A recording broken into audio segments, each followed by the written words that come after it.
Merci de votre fidélité. Nous allons commencer cette semaine le quatrième livre de la Torah, le livre de Bamidbar, qui est appelé en français le livre des nombres.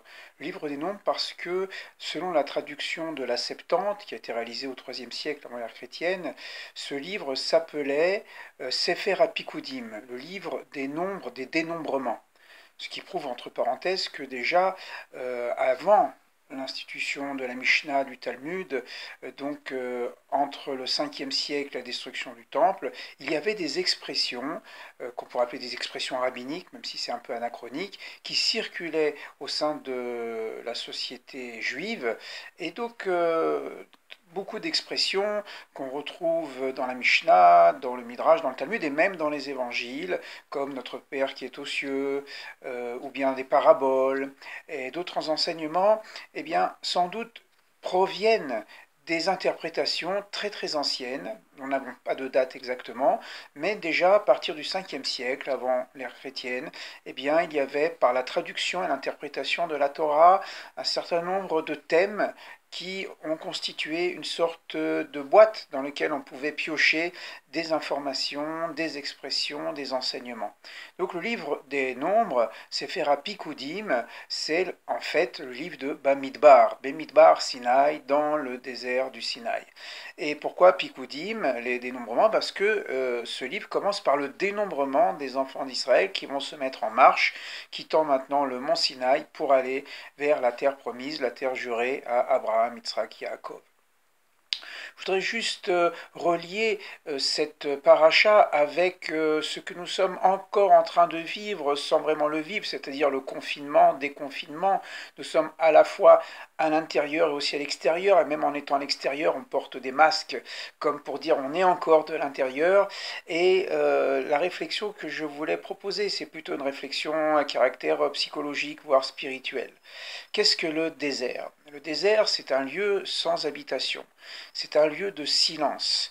Et selon l'étymologie du mot midbar, si on change les voyelles, on obtient medaber, midbar, medaber, le parlant, comme si c'est le lieu du silence pour entendre une voix et peut-être sa propre voix. V-O-I-X et peut-être aussi V-O-I-E.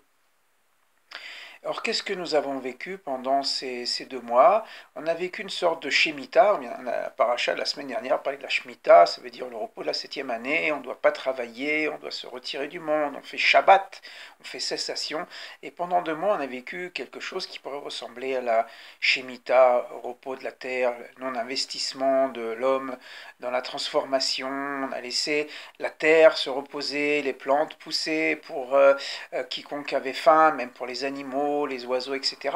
On voit à quel point ce que nous avons vécu fait écho à ce qu'on peut lire à la fin du livre de Vaïkra. Mais Bamidbar, c'est peut-être justement l'expérience nécessaire avant d'entrer en terre promise.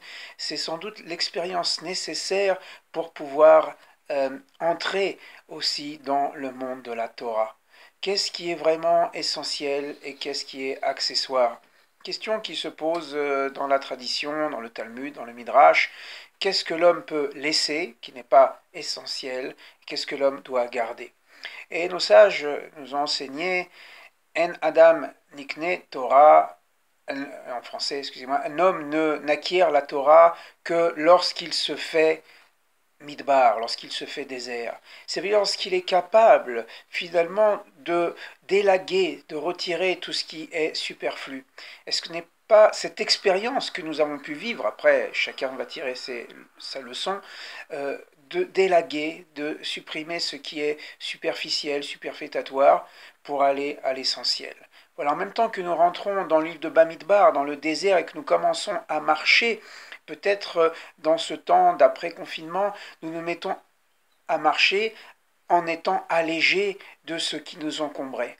En tout cas, c'est une forme d'espérance de se mettre en chemin pour pouvoir ensuite être un acteur vraiment actif, non pas celui qui veut recevoir sans arrêt, mais aussi celui qui veut donner. Et ce qu'on donne d'abord, c'est une parole, une bonne parole, midbar, medaber.